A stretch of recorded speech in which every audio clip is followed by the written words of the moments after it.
একজন permanent resident ব্যক্তির বা পার্মানেন্ট রেসিডেন্ট হোল্ডারের স্বপ্ন থাকে একটা সার্টেন টাইম পরে কানাডাতে সিটিজেনশিপ লাভ করা।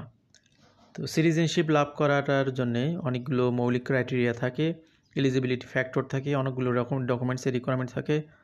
তো এখানে যদি কোনো একটি স্টেপে কোনো একটি রিকোয়ারমেন্টে আপনার যদি গ্যাপ থাকে তাহলে আপনার সিটিজেনশিপ অ্যাপ্লিকেশনটা যেমন ডিলে হতে পারে, আপনি অনেক বাধার সম্মুখীন হতে পারেন, বারংবার ইমিগ্রেশন আপনাকে তাগাদা দিবে, সেই সাথে অনেক কিছুর আপনার যদি তাদের সাথে ব্যাটে বলে না মিলে রিকোয়ারমেন্টের সাথে আপনার অ্যাপ্লিকেশনটা রিফিউজ হতে পারে, অ্যাবান্ডন হতে পারে।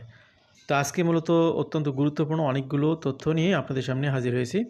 কানাডা এবং কানাডার বাইরে থেকে যারা শুনছেন, কানাডার পিআর হোল্ডার হিসেবে আপনি নিজেকে কনভার্ট করার পরে সিটিজেনশিপ অ্যাপ্লিকেশনে যে বিষয়গুলো আপনাকে অবশ্যই খেয়াল করতে হবে সেগুলোই মূলত জানবেন আজকের এই আলোচনায়। তো আজকের আলোচনাটি গুরুত্বপূর্ণ হতে পারে সবার জন্যে যারা স্বপ্ন দেখছেন কানাডাতে আসার এবং যারা অলরেডি লাস্ট স্টেজে আছেন, বিশেষ করে পিআর হোল্ডার হিসেবে অবস্থান করছেন। Factors that can complicate your citizenship application and how to deal with them. তো যে ফ্যাক্টরগুলোর কারণে আপনার অ্যাপ্লিকেশনটি ক্রিটিক্যাল অবস্থায় পড়তে পারে, ইভেন রিফিউজও হতে পারে, সেগুলো কিভাবে ডিল করবেন যদি সংক্ষিপ্ত আকারে জানতে চান তাহলে অবশ্যই আলোচনাটি দেখবেন। If you are a permanent resident applying for Canadian citizenship, you can take action to avoid potential pitfalls in your application, which might result in delays. Citizenship applications can be quite involved and it's easy to make mistakes that might result in delays. তো অনেকগুলো বিষয় এখানে খেয়াল করতে হয়। সর্বশেষ যেটা জানা যাচ্ছে যে কানাডাতে বর্তমানে সিটিজেনশিপ অ্যাপ্লিকেশন প্রসেস হতে এভারেজে 8 মাস সময় লাগতেছে, কিন্তু এখানে ব্যাকলগে রয়েছে 42,700টি অ্যাপ্লিকেশন।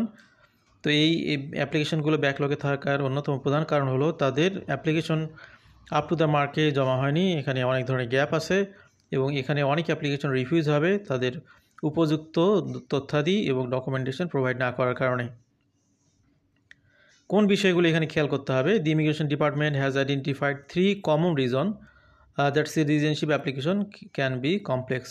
তো এখানে 3টি ক্যাটাগরিতে ভাগ করা হয়েছে এই ডকুমেন্ট বা এই রিকোয়ারমেন্টগুলোকে। নাম্বার 1 হচ্ছে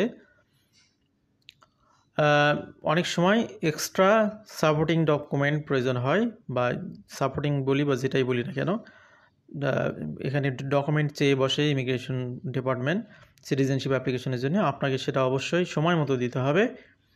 এরপরে অনেকে সিটিজেনশিপ টেস্ট সময় মতো দিতে পারেন না, কোনো বিভিন্ন সমস্যার কারণে মিস করতে পারেন, ইন্টারভিউ মিস করতে পারেন, অথবা এখানে যে হিয়ারিং হয় সিটিজেনশিপের জন্য সেগুলো মিস করতে পারেন, সেটার জন্য আপনার অ্যাপ্লিকেশনটি ডিলে হতে পারে, ইভেন রিফিউজও হতে পারে। এছাড়াও আইআরসিসি আইডেন্টিফাই করেছে যে এখানে অনেকের ক্রিমিনাল রেকর্ড থাকে, সিকিউরিটি ক্লিয়ারেন্স নিয়ে সমস্যা থাকে, অ্যাডমিজিবিলিটি কনসার্ন থাকে, অনেকে পিআর হোল্ডার হওয়ার পরে কমপ্লেন্স সিস্টেমগুলোতে ঝামেলা করে ফেলেন বা এখানে কোনো একটা অকারেন্স ঘটে ফেলেন, যার কারণে তাদের এখানে সমস্যা হয়ে যায়, ডিলে হয়, ইভেন অনেকের ক্যান্সেল হয়ে যায়। IRCC requires further documentation in support of your application. This situation arises when the immigration department feels that it does not have all the needed documentation within your citizenship application to decide your eligibility for citizenship, or it may inadmissibility factors. Inadmissibility can arise from a number of factors. এখানে যে সমস্ত কারণে inadmissibility ফ্যাক্টরগুলো আসে সেটা হলো মিসপ্রেজেন্টেশন, তারপর অনেকের serious criminality থাকে, এই সমস্ত বিষয়গুলো খেয়াল করতে হবে। বিশেষ করে আপনি সিটিজেন হওয়ার আগ পর্যন্ত বিভিন্ন বিষয়ে আপনার মেজাজের ভারসাম্য রক্ষা করাটাও একটা জরুরি বিষয়। আপনি বিভিন্ন জায়গায় গেলেন চলতে ফিরতে, এখানে কোনো বাধার সম্মুখীন হলে সেখানে যদি আপনি রিয়াকশন করে ফেলেন, সেটা যদি অফেন্সিভ হয়, সেটার জন্যে আপনি যে শাস্তি হয়ে যায়, তার রেফারেন্সে আপনার সিটিজেনশিপ অ্যাপ্লিকেশনটি প্রবলেমে পড়তে পারে। To avoid delays in your application that result from IRCC requiring more documentation, you should include all relevant documentation for your case in the initial submission of the citizenship application. তো এখানে যেগুলো খেয়াল করতে হবে, যে ডকুমেন্টে চাওয়া হয়েছে সেটি না থাকলে অল্টারনেটিভ ডকুমেন্ট দিতে হবে, উপযুক্ত ব্যাখ্যা দিতে হবে, সেগুলোর মাধ্যমেও আপনার কাজগুলোকে এগিয়ে নেওয়া যায়। তো এখানে আমরা টেবিল আকারে আপনাদেরকে এবার দেখাবো কি কি ডকুমেন্ট এখানে প্রয়োজন হয় এবং এগুলো অ্যাকসেপ্টেবল ফরম্যাট কি সেগুলো আপনারা অ্যাটিগ্যালেন্সে দেখতে পাচ্ছেন। শুরুতেই আসি সিটিজেনশিপ অ্যাপ্লিকেশন ফর্ম। তো আপনি যে এখানে আবেদন করবেন আপনাকে দুইটি কাজ যুগবদ্ধভাবে করতে হবে। সেটা হলো ডকুমেন্ট চেকলিস্টের আলোকে আপনাকে ফর্মগুলো ফিল আউট করতে হবে, পাশাপাশি চেকলিস্টে অনেকগুলো রিকোয়ার্ড ডকুমেন্টস যাবে, সেই ডকুমেন্টগুলো সরবরাহ করতে হবে। তো এখানে সিটিজেনশিপ অ্যাপ্লিকেশনের জন্য আপনার CIT-002 এই ফর্মটি আপনাকে ফিল আউট করতে হবে। ফিজিক্যাল প্রেজেন্স ক্যালকুলেশন, যেহেতু সিটিজেনশিপ অ্যাপ্লিকেশনের জন্য একটা অন্যতম ফ্যাক্টর হলো পাঁচ বছরের মধ্যে 1095 দিন ফিজিক্যাল স্টে করতে হবে, সেটি প্রুভ করার জন্য আপনার এখানে যে কাজগুলো আপনি করতে পারেন, print out of online physical presence calculator result, অথবা how to calculate physical presence form, এখানে CIT-0407 এই ফর্মটি আপনাকে ফিল আউট করতে হবে। এরপরে এখানে ডকুমেন্ট হিসেবে আপনাকে পাসপোর্ট অথবা টপ ট্রাভেল ডকুমেন্ট এখানে আপনাকে সাবমিট করতে হবে, অর্থাৎ আপনার যে লাস্ট 5 ইয়ার্সের পাসপোর্ট সেগুলোর colour copies of all pages, অর্থাৎ সবগুলো পেজেরই সেটা ফাঁকা থাক আর পূরণ করা হোক ভিসা দিয়ে, আপনার সেগুলো সবগুলো কালার প্রিন্ট করে এখানে জমা দিতে হবে। All equivalent travel document covering the last 5 years preceding your application. Application জমা দেওয়ার আগের 5 বছর বা 6 বছরের আপনার এই পাসপোর্টের ফুল পেজগুলো আপনি এখানে জমা দেবেন। সেখানে আমরা 2টা পাসপোর্টও থাকতে পারে, 3টাও থাকতে পারে, 1টাও থাকতে পারে। Explanation of missing travel document. কোনো কারণে যদি কারো ট্রাভেল ডকুমেন্ট রেডি না থাকে তাহলে সেটা একটা এক্সপ্লেনেশন দিতে হবে। কী কারণে, দেখা গেলো আপনার পাসপোর্টে কোথাও জমা দিয়ে ফেলছেন কোনো জরুরি কাজে, you must provide an explanation with the citizenship application form. এবার আসি এখানে সিটিজেনশিপ অ্যাপ্লিকেশনের জন্য যাদের বয়স 18 থেকে 54 তাদের কিন্তু ল্যাঙ্গুয়েজ টেস্ট দিতে হয়। সেক্ষেত্রে যে কাজগুলো আপনাকে করতে হবে, আপনাকে IRCC approved third party language test result এখানে সাবমিট করতে হবে। সেটা হতে পারে IELTS অথবা কানাডা থেকে অনুমোদিত যে কোনো টেস্ট। এরপরে আপনি diploma certificate transcript from post secondary studies English or French এগুলোতে দিতে হবে। Proof of achieving CLB-4 through a government funded programme.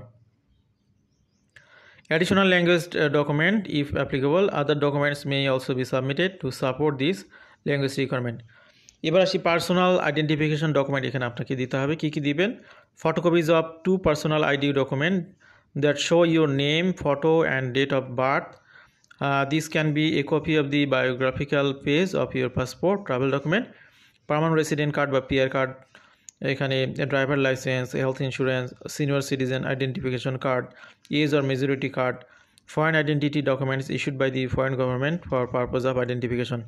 মোট কথা এখানে অনেকগুলো ডকুমেন্টের মধ্যে যে কোনো কমসে কম দুইটি ডকুমেন্ট আপনাকে সাবমিট করতে হবে। 2 আইডেন্টিক্যাল সিটিজেনশিপ ফটো। সিটিজেনশিপ ফটোর এখানে সাইজ হচ্ছে 50 মিলিমিটার ইন্টু 70 মিলিমিটার, যেখানে আপনার ফেস হাইট থাকবে 31 থেকে 36 millimetre, from chin to crown, এই বিষয়গুলো খেয়াল করতে হবে। এখানে ইমেজ কোয়ালিটির বিষয় বলা হয়েছে, কোনো এডিটেড ফটো অবশ্যই দেবেন না। Photo must be clear, sharp, unaltered with even lighting, no shadows or glare, natural skin tones, good contrast with the background. অবশ্যই কাট কপি পেস্ট বা এডিটেড ফটো দিবেন না, যেভাবে বলা হয় সেই গাইডলাইনের আলোকে রিয়াল ফটো দিবেন। আদারওয়াইজ আপনাকে এই ফটোর জন্যই আপনার প্রসেসটা 2-3 মাস দেরি হতে পারে। এরপর আপনার এখানে যে ফি আছে সেই ফিটা পেমেন্ট করতে হবে অনলাইনে। সেই রিসিপ্টটা এখানে আপনাকে অবশ্যই ট্যাগ করতে হবে, দিতে হবে, পেপার অ্যাপ্লিকেশনের সাথে ট্যাগ করে দিতে হবে। আর এখানে সিটিজেনশিপ অ্যাপ্লিকেশন ডকুমেন্ট চেকলিস্ট হচ্ছে CIT-007। এই চেকলিস্ট তো আপনি এখানে ট্যাগ করবেনই, মানে এটা অ্যাটাচ করবেনই, সাথে সাথে এই চেকলিস্টটা ভালো করে খেয়াল করবেন যে কী কী রিকোয়ারমেন্ট এখানে আছে, সেগুলো সব দেওয়া হলো কি না 2-3 বার ক্রস চেক করবেন, প্রয়োজনে প্রফেশনালদের পরামর্শ দেবেন। The biographical page of your passport may be used to fulfill both passport and ID requirement. PR cards may only be used to fulfill the ID requirement if the second piece of identification is used, also issued by the Canadian government. In addition to the above, applicants may need to submit the following document if relevant to their situation. সিচুয়েশনের আলোকে আরও যে সমস্ত document আপনাদেরকে দেওয়ার প্রয়োজন হবে সেগুলো একটু ভালো করে দেখুন। যদি কেউ রিপ্রেজেন্টেটিভ বা কোনো ল ফার্মের মাধ্যমে অথবা কোনো RCSC মেম্বারের মাধ্যমে সিটিজেনশিপ অ্যাপ্লিকেশনটি জমা দেন তাহলে এখানে আপনাকে অবশ্যই IMM 54776 এই ফর্মটি ফিল আউট করতে হবে, সেই ব্যক্তি সাইন নিতে হবে। পুলিশ সার্টিফিকেট অর ক্লিয়ারেন্স, এখানে অরিজিনাল পুলিশ সার্টিফিকেট আপনাকে শো করতে হবে। আপনি তো আগে পিআর হোল্ডার হিসেবে অবস্থান করতেছেন আগে থেকেই, পাশাপাশি আপনি যে সর্বশেষ আপনার দেশে যে দেশের আপনি সিটিজেন এখন, সেই দেশে যে আপনার কোনো নামে ক্রিমিনাল রেকর্ড নেই বা 6 মাসের অধিক সময় যে সমস্ত এলাকাতে আপনি ছিলেন সেই সমস্ত কান্ট্রি থেকে আপনাকে এখানে পুলিশ ক্লিয়ারেন্স সার্টিফিকেট এখানে শো করতে হবে যে আপনি প্রিভিয়াস অতীতে এই ধরনের কোনো অকারেন্স ঘটাননি। If you changed your name legally in Canada, কেউ যদি তার নাম চেঞ্জ করে তাহলে সেটার জন্য এখানে legal change of name document দিতে হবে, কোর্ট অর্ডার দিতে হবে। আপনার নিয়ম পরিবর্তন হওয়ার পরে সেটা থাকতে পারে আপনার ম্যারেজ সার্টিফিকেটে, ডিভোর্স সার্টিফিকেটে, civil registration declaration, revocation, annulment ফর্মে, সেগুলো এখানে শো করতে হবে। Common law relationship registration, different documentation is acceptable for applicants who change their name outside Canada. এরপরে correction of date of birth for peers citizenship, কার যদি date of বার্থে ভুল থাকে তাহলে সেটি যদি কারেকশন করেন সেটার জন্য এখানে আপনাকে request to correct a date of birth for a permanent resident document or citizenship certificate form IRM-003 এটি এখানে দিতে হবে। Correction of sex or gender identifier, কারো যদি ভুল ক্রমে জেন্ডার আইডেন্টিফিকেশনে ভুল হয়ে থাকে, request for a change of sex or gender identification IRM-002 এই ফর্মটি এখানে সাবমিট করতে হবে। Residence outside Canada as a crown servant or with a crown servant family member, তাদের জন্য এখানে CIT-0177 এই ফর্মটি ফিল আউট করতে হবে। Applicants under the age of 18 at the time of application are not required to submit this form. Guardianship documents, যদি কেউ guardianship নিয়ে থাকেন সেক্ষেত্রে আপনাকে অবশ্যই পাওয়ার অফ অ্যাটর্নি, জুডিশিয়াল কোর্টে অর্ডার, তারপরে আদার অফিসিয়াল ডকুমেন্টেশন প্রোভাইড করতে হবে। বিশেষ করে অ্যাডপশন নেন অনেকে, অ্যাডপশনের জন্য এই ধরনের ডকুমেন্টগুলো আপনাকে শো করতে হবে। তো এই বিষয়ে আপনি এখানে অভিজ্ঞ লয়ারদের সাথে অবশ্যই পরামর্শ করে নেবেন। Crown servants or individual employed in or with Canadian Armed Forces, the Federal Public Administration of Canada, Public Service of Canadian Province or Territory. For document not in English, যে সমস্ত ডকুমেন্ট ইংলিশে বা ফ্রেঞ্চ ল্যাঙ্গুয়েজে নেই সেগুলো অবশ্যই ইংলিশে বা ফ্রেঞ্চে ট্রান্সলেট করে নিতে হবে এবং সেই সাথেই সেই ট্রান্সলেশনের সাথে যিনি ট্রান্সলেট করলেন তার একটি এভিডেভিট দিতে হবে যে তিনি এটি ট্রান্সলেট করেছে এবং তিনি অ্যাকচুয়ালি ট্রান্সলেশনের জন্য authorised person. Translation must be completed by a Canadian certified translator, author or individual, fluent individual in both language. আপনার দেশে হলে আপনি আপনার দেশ থেকে করে নেবেন, অথরাইজড ব্যক্তিদের থেকে, কানাডা থেকে করলে যারা অথরাইজড তাদের কাছ থেকে করে নিতে হবে। In addition to the above, if you are between age 18 to 55, unable to meet specific citizenship requirement due to compassionate reasons, such as being unable to fulfill language requirement or demonstrate adequate knowledge of the right and responsibilities of Canadian citizenship by taking the citizenship test, you may request a waiver. খুবই গুরুত্বপূর্ণ একটি point আপনাদের জন্য, সেটা হলো 18 থেকে 54 বছর বয়সী ব্যক্তিদের অবশ্যই এখানে ল্যাঙ্গুয়েজ টেস্ট দিতে হয় এবং সিটিজেনশিপ টেস্ট দিতে হয়। কিন্তু কোনো ব্যক্তি যদি অজ্ঞতার কারণে, তার পড়াশোনা না থাকার কারণে কিংবা বাস্তবিক অর্থেই তিনি এই বিষয়গুলিতে অপারগ হন, তাহলে তো তিনি এই টেস্টগুলোতে দিতে পারবেন না, পাস করবেন না। সেক্ষেত্রে এখানে কম্প্যাশনেট রিজন শো করার সুযোগ রয়েছে, তিনি এটার জন্যে এই টেস্ট ওয়েভারের জন্য একটু আবেদন করবেন, সেটি তাকে অবশ্যই সরবরাহ করতে হবে। আর যদি কারো বয়স 14 বছর বা তার বেশি হয় এবং সে যদি মেন্টালি সমস্যার মধ্যে থাকে, সিটিজেনশিপ ওথের বিষয়টি যদি সে না বোঝে, তাহলে তিনিও এখানে রিকোয়েস্ট অফ ওয়েভার করতে পারেন। তাহলে একটা বিষয় বুঝলেন যে 54 থেকে 18 থেকে 54 বছর এই রেঞ্জের মধ্যে যারা আছেন, যারা কোন পিআর হোল্ডার কিন্তু সিটিজেনশিপ টেস্টের বিষয়ে অফারক তাদের জন্য, এবং 14 বছরের বয়সের বেশি কিন্তু মেন্টালি ডিসেবল তাদের জন্য এখানে ওয়েভারের সুযোগ রয়েছে। এখানে ওয়েভারের জন্য যে কাজগুলো আপনাদের করতে হবে দেখুন, to apply for one of more of this waivers you must include the following. Number 1 হচ্ছে ওয়েভার রিকোয়েস্ট ফর্ম CIT-0116, এই ফর্মটি পূরণ করতে হবে। Applying for waiver of lowing language or knowledge requirement. এরপর রয়েছে corporating medical opinion form for citizenship waiver CIT-0547, যে বিশেষ করে যারা মেডিকেলি ডিসেবল তাদের জন্য supporting documentation for this applying for a waiver language knowledge or oath due to medical condition. Other supporting documentation এখানে ওয়েভারের জন্য দিতে পারেন, সেটা হচ্ছে any relevant supporting document note that submission does not guarantee approval, is request is case specific, additional documentation to support your waiver request. তো খুবই গুরুত্বপূর্ণ একটি বিষয় আপনারা জানলেন। Missing a citizenship hearing, interview or test, কেউ যদি নির্ধারিত দিনে এই টেস্টগুলোতে অ্যাটেন্ড করতে না পারেন তাহলে তার কী হবে তার বিষয়ে একটু জানুন। IRCC officer can cause a delay and complications in your citizenship application and can even lead to refusal if proper procedures are not followed. উপযুক্ত কারণ দর্শাতে না পারলে আপনি যদি কোনো কারণে মিস করেন তাহলে সেটার কারণে রিফিউজ হতে পারেন। Apart from the obvious best practice of carefully noting dates and times of these activities and ensuring your attendance, IRCC also has best practice that it recommends for individuals who have missed their citizenship appointment. তো উপযুক্ত কারণ ব্যাখ্যা করলে এটা আপনার জন্য retest নেওয়ার জন্য তারা নতুন করে শিডিউল দিবে। ভয় পাওয়ার কোনো কারণ নেই, কিন্তু অবশ্যই কারণগুলো যৌক্তিক হতে হবে। ইন্টেনশনালি আপনি সুযোগ থাকা সত্ত্বেও মিস করবেন না। The following sections detail best practice of IRCC that you should follow in the event that you miss any of these 3 crucial steps in the citizenship process. Citizenship hearing. এখানে if you cannot attend a hearing, যদি কেউ কি hearing miss করেন, citizenship officer or judge, you must notify the office that schedule the hearing and provide a reason for your unavailability. The notice you receive will include details on how to contact the office and that will happen if you do not attend. তো আপনাকে একটি notice দেওয়া হবে, পরবর্তীতে কীভাবে কী করবেন সেই নোটিশের আলোকে আপনি পরবর্তী ব্যবস্থা গ্রহণ করবেন। The notice may send by email or regular mail depending on the correct information you provide in your application.